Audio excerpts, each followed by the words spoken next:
So my friends on the other side were conspicuously silent about the worldwide medical experts. Why not listen to European countries? Why not listen to the experts in the United Kingdom who conducted 6 systematic reviews and concluded, quote, I can't think, as Josh said, I can't think of another area of pediatric care where we give young people a potentially irreversible treatment and have no idea what happens to them in adulthood. There is no other treatment like this in pediatric medicine today. No treatment the professor mentioned is anything like this treatment. And that's why the professor's entire argument depends on increasing the level of generality from medical treatments to what she stereotypes as particular purposes. But even that doesn't work under constitutional doctrine. Before I go there, though, the other points, they seem to concede that no systematic review has found quality evidence supporting any benefit. They seem to concede that even WPATH says there's no link between receiving these interventions and reducing suicide risk. And as for the rate of desistance, a convenience sample conducted by an advocacy organization finding a less than 1% desistance rate is simply not very persuasive when the DSM itself, the definitive guide used to diagnose gender dysphoria, says desistance rates have been 85+%. So on to rational basis. The professor's entire argument is they should ban other treatments too. That's not a rational basis argument. That's an under-inclusivity argument that doesn't matter for rational basis. If these are a problem, and we've shown you that they are, the government can address them without addressing anything else, even if other things are a bigger problem. So the professor mentioned that returning to the original meaning of the Equal Protection Clause would disregard decades of Supreme Court precedent. Well, her entire argument on rational basis would also disregard decades of U.S. Supreme Court precedent by imposing an under-inclusivity rule in rational basis review. There is no such rule. So moving on to whether heightened scrutiny applies. You have to have individuals who are similarly situated. That was the teaching of Bostock. You compare two people with a different sex, and is the outcome different? Then there's sex discrimination. But you have to hold other things equal. Otherwise, they're not similarly situated. So a boy desiring testosterone to treat an endocrine disorder is not similarly situated to a girl desiring testosterone to transition, or to a boy desiring testosterone to become a bodybuilder. Tennessee doesn't allow that masculizing, perhaps, treatment because it's not for a medical purpose. Again, what Tennessee is doing is discriminating based on medical treatment. So go back to the example of Avery. Avery, a male with an endocrine disorder, put on estrogen blockers to reduce breast size. That's to treat an endocrine disorder. It doesn't matter Avery's subjective reason for wanting that treatment. The point is there is a medical condition that is not gender dysphoria. A female Avery, however, would be put on estrogen blockers and testosterone as a purported treatment for gender dysphoria. That treatment would have different risks, different effects. It would have effects on fertility.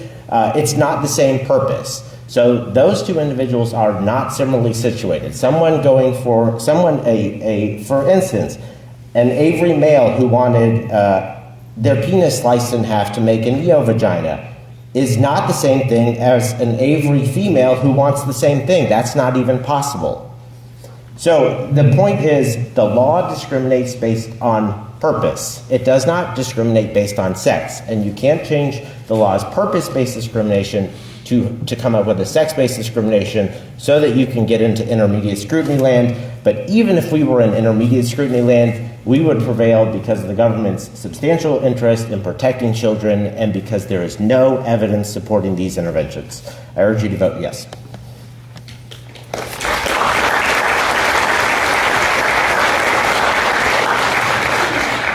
Professor Lane-Steele. Find all my papers and shuffle them around.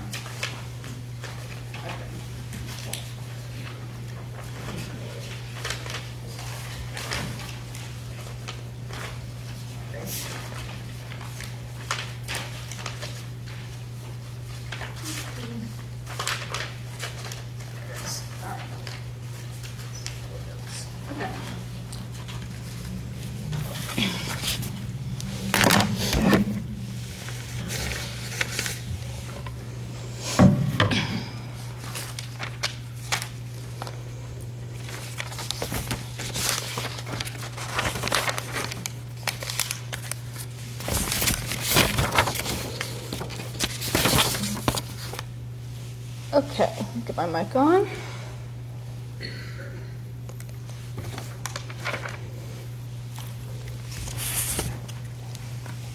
Okay, so I'm just going to quickly respond to some of my opposition's points, and then I'm going to wrap it up. Okay, so my position is certainly correct that rational basis does not require as tight a fit, right? So a law can be much more under-inclusive under rational basis than intermediate scrutiny, but there are many Supreme Court cases that have concluded under rational basis that a law is unconstitutional because it doesn't meet prong 2. It's not sufficiently tailored. Claiborne, Romer, Windsor, can go on. Second, on the purpose argument, right? It's a purpose-based classification, says Mr. Mills. But the only purpose this law bans on its face are treatments for the purpose of gender transition. That bakes the sex classification itself into the banned purpose. The purpose and the sex classification are the same thing, triggering intermediate scrutiny under well-established Supreme Court precedent. On the medical evidence, to be clear, we do not concede that there isn't robust scientific and medical evidence supporting our position, that doctors and parents and children should be able to decide together in an individualized manner what's best for them. And it's true that some European studies have come to different conclusions than the American Medical Association, American Psychological Association, American Association of Pediatrics. But even so, even based on these European studies, none of these countries has gone as far as Tennessee. None of them, even in light of this somewhat contradictory evidence, which has been undermined, by the way, by many other countries. But even based on that evidence, it hasn't gone as far as Tennessee has. It hasn't banned across the board. It hasn't banned hormones, puberty blockers, and surgery, without exception. Instead, what do these countries do? They tailor their laws and their regulations to the specific risks and benefits of those specific treatments. That's what rational lawmakers do. They look at the evidence and they tailor. That's not what Tennessee's doing. Okay. So, I've got my water. I'm still very thirsty. Okay. All right. So at bottom, these laws do not serve any legitimate state interest, and they're unconstitutional. I understand that many of you might have walked into this room tonight with concerns about minors receiving gender transition care and think the state should be able to regulate it. We don't disagree. The Constitution allows the state to regulate gender-affirming care, but Tennessee cannot regulate it in the way it is doing now, imposing a blanket ban on care only for trans minors without any exceptions and without a sound basis of evidence and without any tailoring. Regardless of your policy views on gender transition care, I urge you to vote no on the motion because it's clearly unconstitutional. Maybe you're concerned that trans minors shouldn't have access to gender-affirming care because they're too young to make these types of decisions about their body. If so, consider the fact that cis Avery and trans Avery are equally mature. And yet these laws allow cis Avery to take estrogen to reduce his breast size, but not trans Avery. Maturity cannot explain the differential treatment. Or maybe you think trans minors shouldn't have access to care because you're not convinced there's enough evidence that the risks outweigh the benefits. If so, consider the fact that these laws permit baby Claire to be subjected to a treatment that's more risky and invasive than any treatment trans minors are seeking. Also consider the fact that estrogen-suppressing hormones for breast tissue reduction present the same level of risk to cis Avery and trans Avery. Level of risk cannot explain the differential treatment. Or maybe you're worried about trans minors regretting the decision to alter their bodies in ways that are difficult or impossible to reverse. If so, consider baby Claire's story, that these laws contain explicit exceptions that subject her to irreversible, permanent, and non-consensual surgery she may well grow to regret. Or consider the cis girl who can receive a breast augmentation under these laws. Why is the state not worried about her regretting a difficult-to-reverse procedure that she had when she was a minor? Why does the state not trust trans Avery, Avery's parents, and Avery's doctor to make these decisions, but trust Claire's parents and Claire's doctor to decide to give Claire genital surgery without her consent.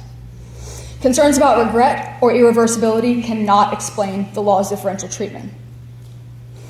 Once we can see that the state's purported justifications for this law, for banning these treatments for minors, are built on a house of cards, we can see the actual purpose of this law, hiding below the surface of all the state's arguments.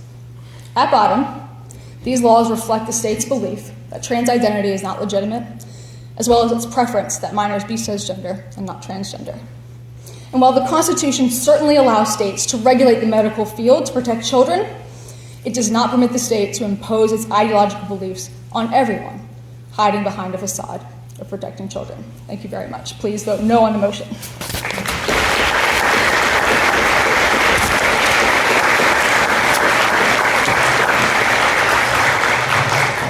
Pressure from the final 2 minutes of rebuttal. Quickly on the evidence, the AMA, the APP, the AAP, the APA, and no other American medical association has conducted a single systematic review of the evidence. So when my friends on the other side say the European studies, what they mean is the only systematic reviews that exist. And every single one has found that there is no quality evidence showing a long-term benefit. That's why Scotland, contrary to what you just heard, has banned all of this. That's why the United Kingdom has banned puberty blockers. Again, this idea that as entire European countries back off these treatments, it is irrational for Tennessee to do the same is fundamentally unserious. The professor says that it bakes sex classification in by banning transitioning treatments, but even the Biden administration's lead lawyer told the Supreme Court that a drug that was only used for transitioning, if a state prohibited the use of that drug, it would not be a sex classification. Instead, their argument, just as their argument here, depends on mashing up different medical treatments and saying they are the same, that have different purposes, different risks, different purported benefits, and are used at different times. Puberty blockers for precocious puberty, used under age 9. Here, used over age 9. There's not the same purpose, there's not the same treatment. Because there's no medical diagnosis that can tell whose dysphoria will persist into adulthood and whose won't, there's no feasible way for states to protect children other than preventing their use until adulthood.